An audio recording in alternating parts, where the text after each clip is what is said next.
மதுரை மாநாட்டில் விஜய் பேசியதை ரசிகர்கள் கொண்டாடி கொண்டிருக்கும் சூழலில் தற்போது வெளியான புகைப்படம் ஒன்று அதனை தலைகீழாக மாற்றிவிட்டது. 234 தொகுதியிலும் உங்கள் விஜய்தான் வேட்பாளர் என ஆவேசமாக மதுரை மாநாட்டில் விஜய் பேசியதை ரசிகர்களிடையே ஆரவாரத்தை ஏற்படுத்தியது. ஆனால் உண்மை என்னவென்றால், பேப்பரில் எழுதி கொண்டு வந்ததை ரசிகர்கள் முன் ஒப்பித்து காட்டியுள்ளார் என்பது தற்போது புகைப்படத்துடன் வெளியாகி அதிர்ச்சியை ஏற்படுத்தியுள்ளது. முக்கியமான தகவல்களை குறிப்பிடுத்து பேசுவது அனைத்து அரசியல் கட்சி தலைவர்களும் செய்வதுதான்.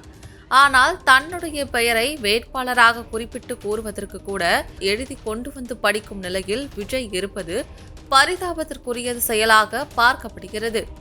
இந்த நிலையில்தான் அடுத்த எம்ஜிஆர் என தொடர்ச்சியாக விஜய் காட்டிக்கொள்வது வேடிக்கையாகவும் உள்ளது. ஏற்கனவே மதுரை மாநாட்டில் ரசிகர்கள் செய்த ரகளை ஒரு பக்கம் மக்கள் மத்தியில் தமிழக வெற்றி கழகத்தின் பெயரை கெடுத்த நிலையில், தற்போது விஜய் பேசியதற்கு பின்னால் இப்படி எழுதி கொடுக்கப்பட்ட ஸ்கிரிப்ட் இருந்தது என்பது மக்கள் மனதில் விஜய் வெறும் நடிகர் தான் என்பதை மேலும் ஒருமுறை உறுதிப்படுத்திவிட்டது. சினிமாவில் தான் பார்த்த வேலை அதே பாணியில் அப்படியே அரசியலிலும் கடைபிடிக்கிறார் விஜய்.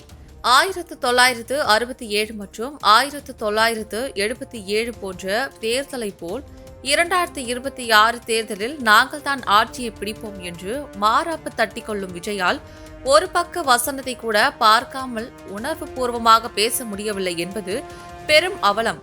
இந்த நிலையில் இவர் அதிமுக போன்ற கட்சிகளை கேலி செய்வது நகைச்சுவையாக உள்ளது. பேப்பரை பார்த்து படிப்பது கூட தவறில்லை என்று வைத்துக் கொண்டாலும், அப்படி பேசியதில் கூட எந்த ஒரு மக்கள் பிரச்சனையையும் குறித்து அவர் பேசவில்லை. குறிப்பிட்டு சொல்லப்போனால், சமீபத்தில் நடந்த துப்புரவு பணியாளர்கள் போராட்டம் குறித்தோ, கவின்குமார் ஆணவ படுகொலை குறித்தோ விஜய் வாயே திறக்கவில்லை.